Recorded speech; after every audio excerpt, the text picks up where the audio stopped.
అయితే నిజంగానే ప్రేమించాడు. అండి నిజంగానే ప్రేమించానండి. ఇప్పటికి నాకు బాధ లేదు. నాకు తన మీద కోపం లేదు. ఉన్నది ఏదో ఒక మాట విని చెడిపోయాడు తప్పక తను చెడిపోలేడు. సో తర్వాత ఏమైంది?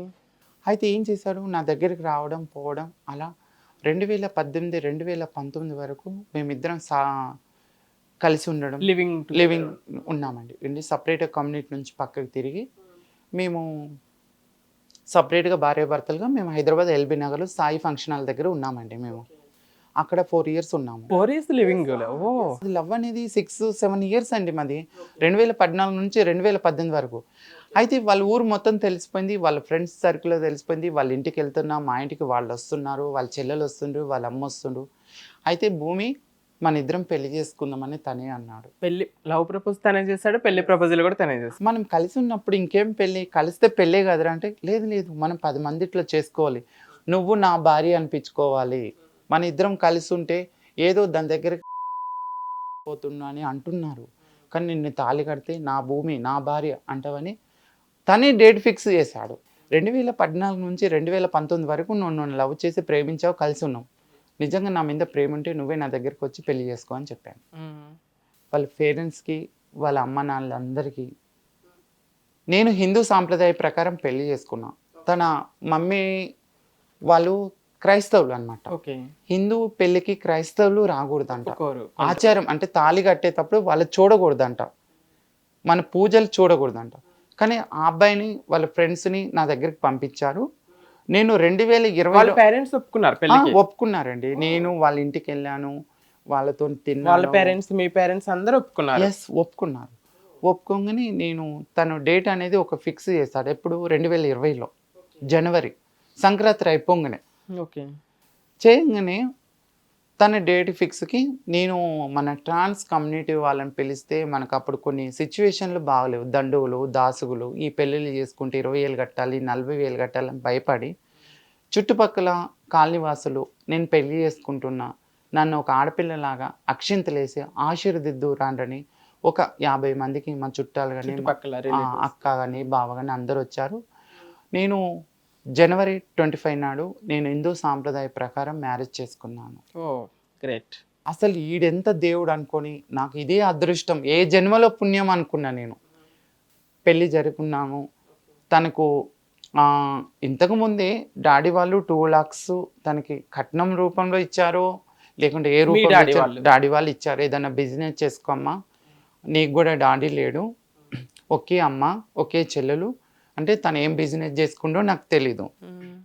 అయితే ఏం జరిగిందైతే ఎప్పుడైతే మ్యారేజ్ చేసుకున్నానో నేను చిక్కుల్లో పడ్డా. ఏమైంది? ఎలా? టార్చర్. ఏ విధంగా? తనకి అనుకూలంగా నేను ఉండాలి, తను చెప్పినట్టు వినాలి.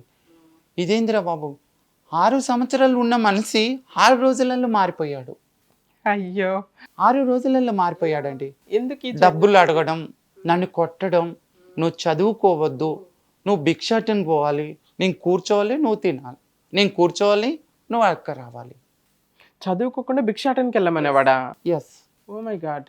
ఎందుకంటే ఏమైనా పెళ్లి చేసుకున్నాం, తల్లిదండ్రుల దగ్గర ఉన్న ఆస్తి మనకు వస్తుందని అమ్మ నాన్నలు నేర్పారో లేకుంటే ఇలా ఫ్రెండ్స్ నేర్పారో నాకేం అర్థం కాలేదు.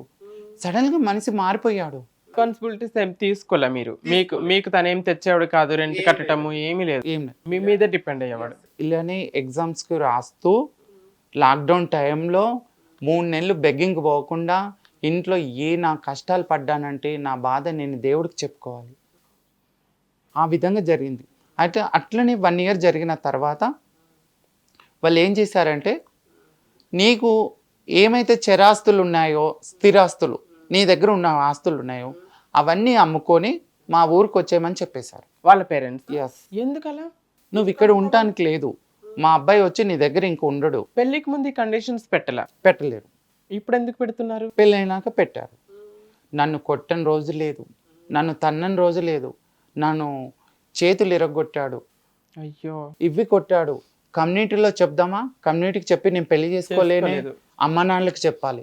అమ్మ నాన్నలకు చెప్తే ఏందిరా బాబు, ఇంతకుముందు 6 సంవత్సరాలు నీ దగ్గర బాగున్నాడు, ఇప్పుడు ఎందుకు ఇలా చేస్తున్నాడు, అసలు ఏమైంది అని మొత్తం అంటే లాస్ట్కి ఏం చేశాడంటే నువ్వు ఆస్తులు మొత్తం అమ్ముకొని నా దగ్గరికి వస్తేనే నీ దగ్గర నేను ఉంటా, లేకుంటే నీ దగ్గర నుంచి వెళ్ళిపోతా, పో నువ్వేం చేసుకుంటూ చేసుకో అని నన్ను వదిలేశాడు. పెళ్ళైన 9 మంత్స్ 9 మంత్స్కి వదిలేశాడు. 9 మంత్స్ మీరు ఈ కష్టాలు పడుతూనే ఉన్నారు. రోజు కొట్టటము, బెగ్గింగ్కి వెళ్ళమని కొట్టటం. రోజు కొట్టడమే. అయితే ఏం చేశామంటే డాడీ వాళ్ళు ఫ్యామిలీ మొత్తం సపోర్ట్తోని అబ్బాయి మీద చాలా సీరియస్ తీసుకున్నారు. ఏంటంటే వదిలేసి వెళ్ళిపోయినప్పుడు నేను కూడా సూసైడ్ చేసుకుందామని వెళ్ళాను. సూసైడల్ నేను ఎవరికి చెప్పుకోవాలి? నా లైఫ్ తన వల్ల కెరియర్ వేస్ట్ అయిపోయింది, చేతిలో డబ్బులు లేవు, ఉన్న డబ్బులు మొత్తం కాజేశారు. ఇది లాక్డౌన్ టైము. నా పరిస్థితి ఏంది? కమ్యూనిటీ దగ్గరికి వెళ్దామా? కమ్యూనిటీ ఏమంటారు? మమ్మల్ని చెప్పి నువ్వు పెళ్లి చేసుకున్నారా, మమ్మల్ని చెప్పైతే మీరు పెళ్లి చేసుకోలేరే అంటారు. ఎవరి తల్లిదండ్రులకు చెప్పి దేవుడి దయ వల్ల నాకు ఎల్బీనగర్ పిఎస్ వాళ్ళు నాకు సహకరించే కేసు ఫైల్ చేశారు. నేను కేసు వేయటం కూడా నేను చాలా చేయడానికి అంటే ఇంకా 9 మంత్స్ మీరు వెయిట్ చేస్తారు తను వస్తాడేమోనని. ఎస్ ఇక వచ్చే అవకాశం లేదు. వస్తాడని వెయిట్ చేయలేనండి. 9 మంత్స్ నన్ను పెళ్లి చేసుకున్నాక నా దగ్గర ఉన్న తర్వాత నన్ను వదిలేసి 20 days వాళ్ళ ఊర్లో ఉన్నాడు. 20 days తర్వాత కేసు వేస్తారు. 6 years నా దగ్గర ఎందుకు ఉన్నారు? ఉన్నాడు, నన్ను ఎందుకు పెళ్లి చేసుకున్నావు, నన్ను ఎందుకు మోసం చేశావు? ఇట్లా మీలాంటి అబ్బాయిలు ఎంతోమంది ట్రాన్స్జెండర్ని పెళ్ళిళ్ళు చేసుకొని, లవ్లు చేసుకొని, ఇవి చేసుకొని ఇలా మోసం చేస్తుంటే చాలా మంది చచ్చిపోతున్నారు. కానీ నేను మాత్రం సావా. Very good. నేను మాత్రం సావా. రీసెంట్గా నా కేసు నడిచేటప్పుడు ఒక ట్రాన్స్ సప్న అమ్మాయి, అవును నేను కూడా చూసాను. వాసవి చేల వాళ్ళ గురువు వచ్చి వాసవి అమ్మాయి పెళ్లి చేసుకున్న నెలకే భర్త వదిలేస్తే హ్యాంగింగ్ చేసుకొని సూసైడ్ చేసుకొని చచ్చిపోయింది. అదే టైంలో నా కేసు ఎల్బీనగర్ పోలీస్ స్టేషన్లో నడుస్తుంది. ఏ కేసు పెట్టారు? నా భర్త మీద 498 కేసు ఒకటి, 420 కేసు ఒకటి, 6DA కేసు ఒకటి. ఓకే. ఈ 3 కేసులు అనేది ఎల్బీనగర్ పిఎస్లో నడుస్తుంది. తను ఇమీడియట్గా తన అమ్మని, చెల్లెల్ని, వాళ్ళ ఫ్యామిలీ మొత్తం ఇమీడియట్గా పోలీసు వాళ్ళు తీసుకొచ్చి, ఈమె ట్రాన్స్జెండర్ అని తెలిసే కూడా నువ్వు పెళ్లి చేసుకొని ఎందుకు వదిలేసావు? ఆన్సర్ ఏమొచ్చింది? అయితే ఆ రోజు నేను కంప్లైంట్ ఇవ్వగానే 24 అవర్స్లలో వాళ్ళ ఫ్యామిలీ మొత్తం తీసుకొస్తే, సార్ ఆమె ట్రాన్స్జెండర్ తెలిసే తీసుకున్నాను సార్, పిల్లలు పుట్టారు సార్, ఇప్పుడు నాకు వద్దు సార్. ముందు తెలీదా? తెలిసే సార్. నేను ఆమె కోసం నేను ఎంత దూరం అయినా వెళ్తా, ఆమె దగ్గరికి అయితే నేను రాను అన్నాడు. వాడిని తీసుకుపోయి చెర్లపల్లి జైలు. ఎస్. నువ్వు లేకుండా బ్రతకలేనన్నాడు, పిల్లలు పుట్టకపోయినా ఓకే అన్నాడు, అందరిని ఎదిరించాడు. సడన్గా ఏంటి చేంజెస్లా? రీజన్స్ ఏముందంటే అమ్మ నాన్న మాటిన్నాడు, ఆమె దగ్గర కొన్ని ఆస్తులు ఉన్నాయి, ఓకే, ఒకే కొడుకువి, మొత్తానికి అమ్మాయి సైడ్ వెళ్ళిపోతే మా బతికేందని వాళ్ళ పేరెంట్స్ మొత్తం ఈ అబ్బాయిని మార్చేశారు. తర్వాత కేసు అయింది. తను చెర్లపల్లి జైలుకి వెళ్ళాడు. రిమాండ్ చేశారా? ఎస్, రిమాండ్ చేశారు. వాళ్ళ అమ్మని, వాళ్ళ చెల్లెల్ని, నా భర్తని రిమాండ్ చేశారు. తన మీద 3 కేసులు వేసాము. అలానే ఎల్బీనగర్ పిఎస్లో 1 year నుంచి కేసు నడుస్తూనే ఉంది. ఇప్పుడు భర్తను, ఒక అమ్మాయి, ఒక స్త్రీ, ఒక ఆడపిల్ల భర్త నుంచి ఏ విధంగా భరణం పొందాలో, ఒక మహిళను, ఒక ట్రాన్స్ మహిళను నేను కూడా భర్త నుంచి భరణం పొందాలిగా, పొందాలి. నేను కూడా ఇంకొక ప్రైవేట్ కేసు వేసాను. Very good. నాకు ఈ కేసు సహాయం చేసిన ముందు సఖీ సెంటర్ వాళ్ళకి ముందుగా ధన్యవాదాలు.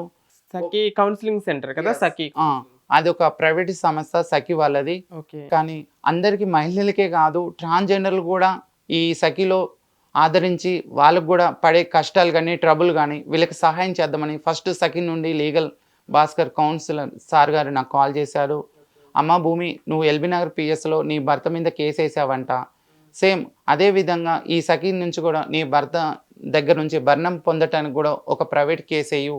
ఖచ్చితంగా నీ భర్త నుంచి నెలకి మంత్లీ ఏ విధంగా నీకు మెయింటెనెన్స్ వస్తారో, నా భర్త మీద మెయింటెనెన్స్ కేసు వేయడం జరిగింది. ఆ కేసు అనేది 6 months నడిచింది. అదేవిధంగా 1 yearలో ఖచ్చితంగా ఫస్ట్ భారతదేశ చరిత్రలోనే నా భర్త విషయంలో ఆ మెయింటెనెన్స్ కేసులో విజయం పొందిన వ్యక్తిని నేనే.